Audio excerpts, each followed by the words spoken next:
This week on A Beautiful Life. Hi, my lovies. We haven't seen you guys in a while. How you gonna turn on the camera and not tell me? I wanted to surprise you, babe. Always gotta keep it exciting. I don't know, are they actually? Oh. Anyway, we're out to Stone Mountain to spend time with the family and for Trey to get a haircut. Me cry. Come to the barbershop. Let me see the hair. Don't show my. What's that? Is that your little uneven part on that side? Yes. You're still fine, baby. You're still handsome. Wisdom. That's wisdom. That's right, baby. But he's going to get a haircut. I told him that he needs to find a new barber out on our side of town because coming all the way to Stone Mountain to get a haircut is just crazy. My mama's making pancakes. Yes. Mama P is making pancakes, so we're going to eat pancakes and allow Dude to run around. Dude's in the back. Hey, Dude Bear. Say hello. His hair is growing back slowly. On his body, it's more. On its face, it's taking forever. It's growing back. But yeah, it's growing back. I can't call him Sir Doodle anymore. He's a little too fluffy for that. So he's Duty again. Making some pancakes and bacon. Mama P's the best mother ever. She loves her son. Trey called her this morning and asked if she could make some pancakes. Spur of the moment type thing. She has to work later on this afternoon and she says yes. She does it with a smile. Meanwhile, Dude's out here running around like a crazy man. Because this is like his backyard playground when he comes over. Where is Dude?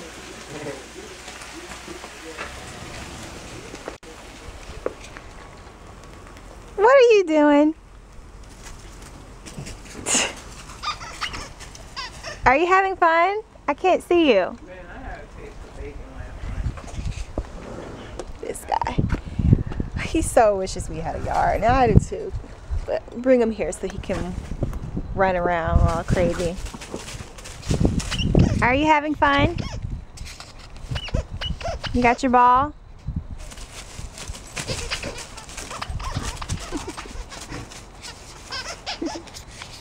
I used to feel some type of way about leaving him out here when he was younger because there's no fence. It's not a fenced-in area.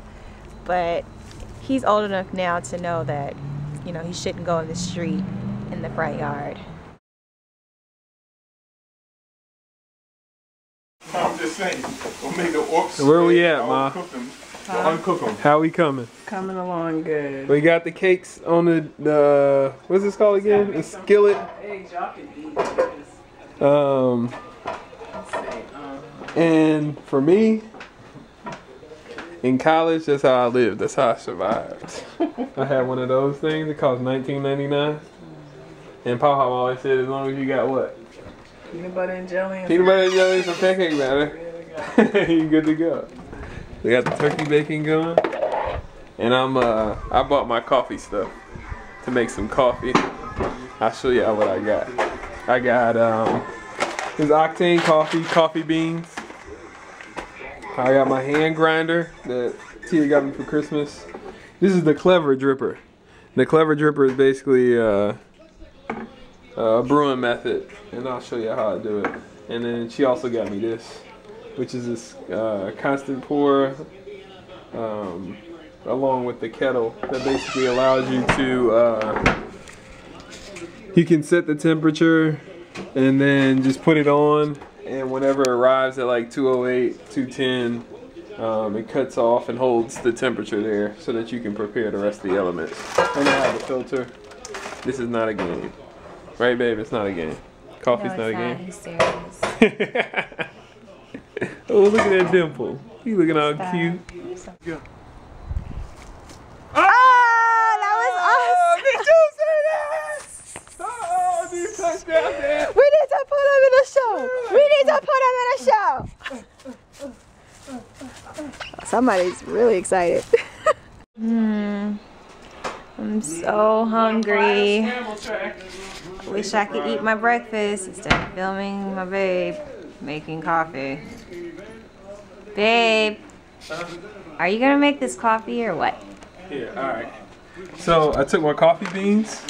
Boom, coffee beans. This is a coffee tutorial on how to use the clever dripper. Grind it up, grind it up, grind it up, grind it up, grind it up, grind it up.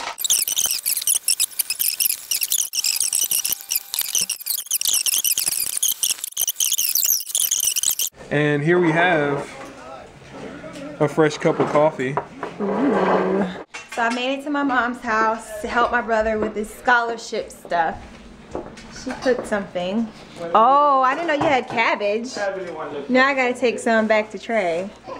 Some mac and cheese and some ham. Oh, how you want some brown sauce? Oh, and this is my mom's dog. His name is Chopper.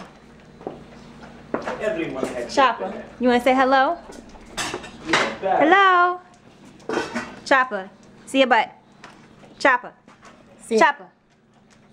Good boy. Oh. Say, look, turn it here. Say hello. Say hello. Are you ready to handle some business? Yeah. Good morning, my lovies. Today is Martin Luther King Jr. Memorial Day.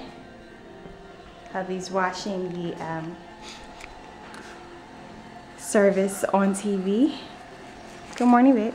Good morning, my love. Hubby got that haircut. You See, fresh. I was straight up. This is straight out the pillow though. I woke up like this. Oh, you really did. Hey, Duty Bear. What's on your lip? I don't know. You see I cut his ears? Dude, sit. Sit. Good boy. Mama butchered those ears, but they're shorter than they were. So I'm catching up on some older vlogs, and I don't know if you can tell that today is a very lazy Monday holiday for everyone. Look at this guy down here. We got him a new sofa bed. He loves this thing. It's so cute though. You don't have to move. I was just showing them your bed. You're so comfy in it. You should have seen him earlier. I posted, if you follow me on Instagram, I posted a picture of him. He was like so seriously chill. Like he was sprawled all across his bed. He loves this thing. This guy.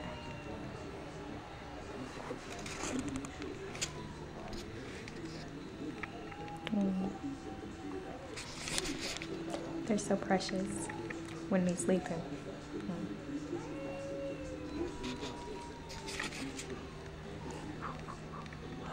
What are those ashy things? After to find out what am I gonna cook tonight for dinner. I went grocery shopping, so I've got to go on Pinterest and find some recipes. I'm trying to do better. I'm trying to cook more because we just said this year we wanted to eat more at home versus going out for dinner. And you all know I'm trying to get better, so yeah, we'll see how it goes. So literally right when I sat down just a minute ago, somebody started banging on our front door. And I'm like, who is this? Hey, Terry. Hey, Tia. What do you have on? I have on my tapered leg Banana Republic cords. What? And I have on my Brooks early.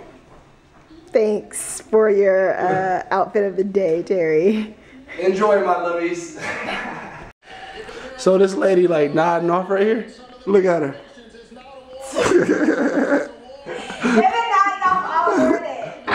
It's so bad. Like there was one guy earlier. He was like, Oh, here goes your boy. oh my God. Grandma, wake up! Grandma! Wake up! Man. Oh! Hello! You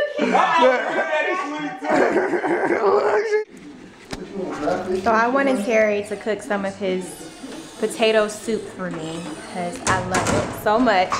And He says today's the day I learned to do it myself. You can either give her a fish and she had fish today, or you can give her a fishing hook and then she go out and learn how to fish.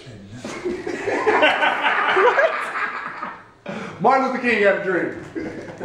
Anywho, so I'm gonna attempt to make it myself using my crock pot that we got as a gift like almost 4 years ago for our wedding. I've only used this crock pot like 5 times. Huh? I'm walking you through it. You're not doing it. Alright, he's walking me through it.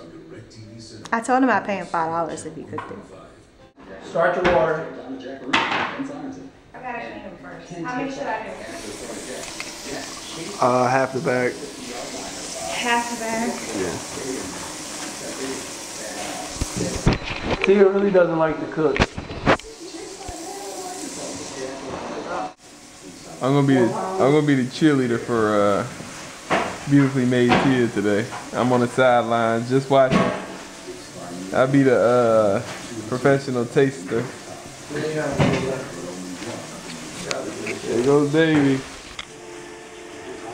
Go baby, woo, woo, go baby, woo, woo.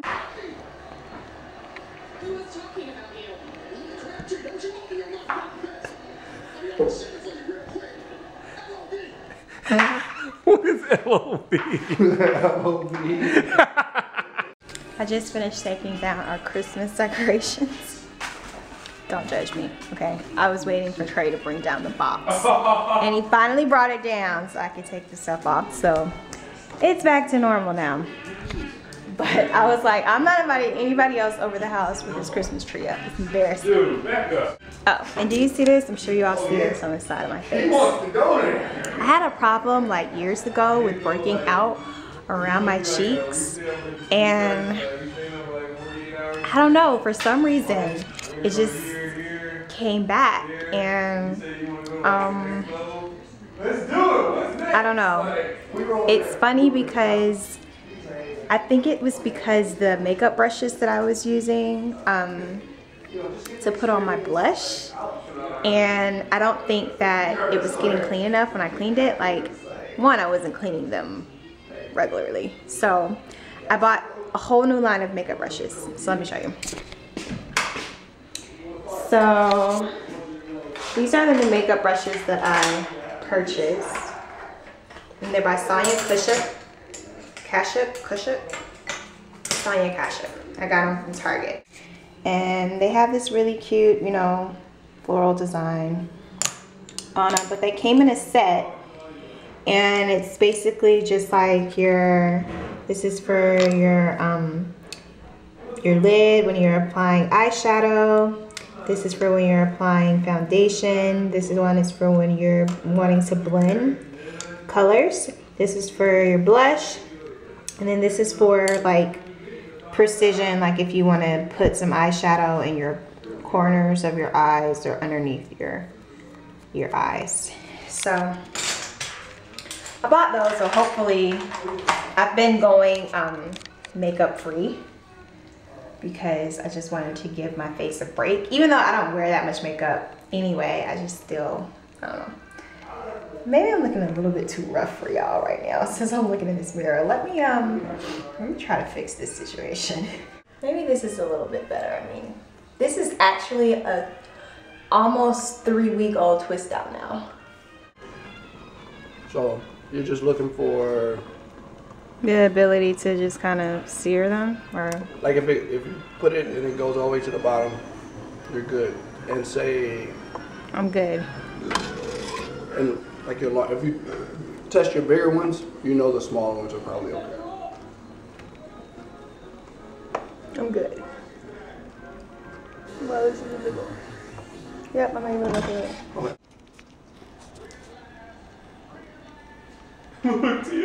Oh no. Ah! Did it get on you? Yeah. I'm so sorry. Really? It got on you?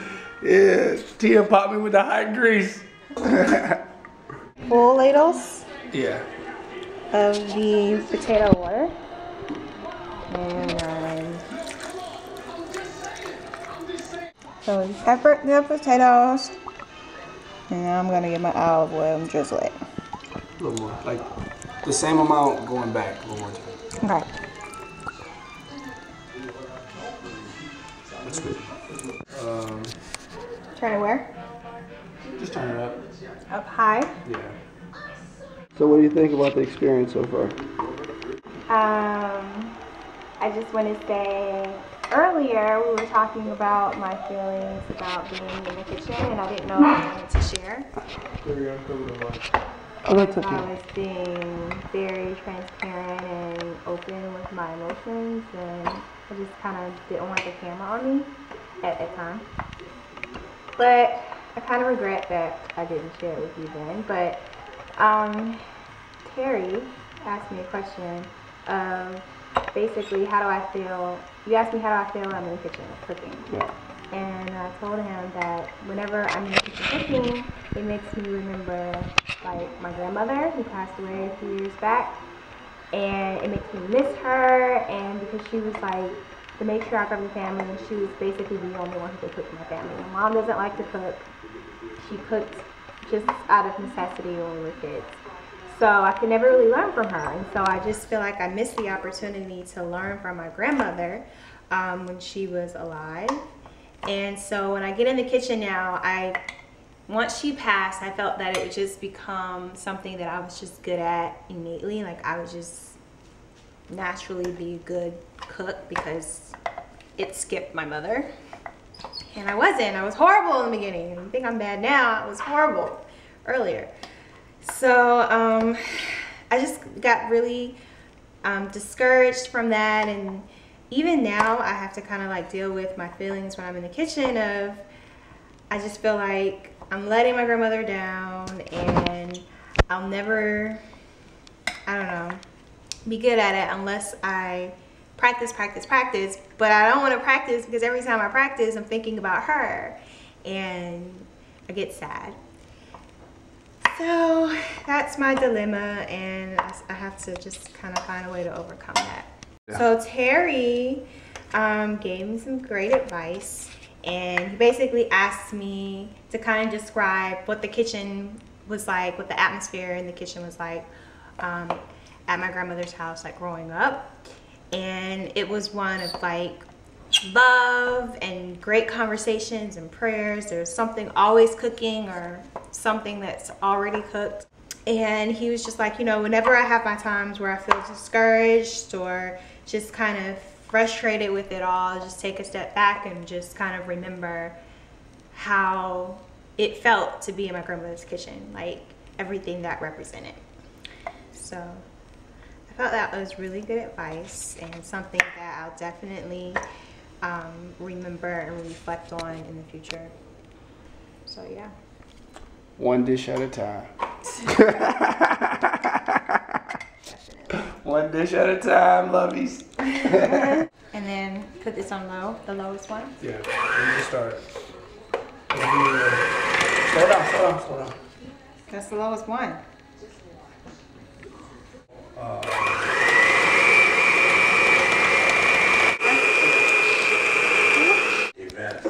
So this is near the end product of it. It's normally not this thick, but we didn't have the proper utensil in order to liquefy it. But it's cool. I like it a little chunky. Church in Savannah, but that was a controlled 500,000 folks, and there would be complete silence. So I'm folding clothes, and the special on Martin Luther King just went off. We were watching, and I was thinking that I've never really asked my grandfather what he felt or how he felt during that time, because he and my grandmother were living in Augusta, Georgia, where I'm from, in the 60s and the 50s, and they were definitely there and very present and of age to remember segregation and everything that went down in Alabama and Tennessee and Georgia. So Trey brought up a really good idea of just calling, kind of like getting his perspective on how it felt to live down there in the midst of it all, and if there were any like specific stories or memories that he had, things that he encountered. I don't know, it's just funny. I've never really asked him anything about that, so this should be interesting. It was much different, you know, and then that's when we were facing all the colored water fountains and colored door and you know, and stuff like that. How did that affect you when you came across all of these new things? Like, how did you feel? Well, you know, being kids, we laughed about it, and we used those fountains like white on and stuff. We used just you know, foolishness, just laughing about it. At the time, we really didn't understand until we really got teenagers and stuff like that. You know what I'm saying? That's when we really understood stuff like that, because going through the park down here. See, we used to go through the park down here in May Park, and it wasn't the adults, it was the young adults. They didn't want to come through the park. We just went through the park because of a shortcut. We didn't really, you know, mess with none of this swing and the stuff there in the park, but we went through that for the shortcut, you know. They used to be out there, and they used to fight them, but we used to go up there just to fight them and run, you know, like that, because we used to beat them up every time they started fighting us, and they would run over there to the sheriff's department, and then we had to run then because they couldn't look at us. Oh gosh. You know, it's sort of like, well, you know your place, you know where you're supposed to be, and then, you know, it wasn't that bad until we had the riot here in 1970. I mean, what like kind of sparked it? What was like that turning point where you were at that sparked like the riot? Well, what the riot was, that they had a guy in jail, and they killed this guy in jail, and right off the top of my head, I don't remember what they had him in it for, but they killed this guy. And then, you know, we had a meeting there, and the meeting turned into a riot. You know, and we did some burning and some whooping and stuff like that, you know. And I think about 7 or 8 people got killed. You know, but it was pretty bad. We had just about the whole city on fire. I can't wait to try the first time that my wife has made the, what's it called, potato soup? Yeah. With the coaching of Chef Raynell Escobar. Wanel Escobar. Wanel. So I'm gonna taste this, see how she did. Let's see.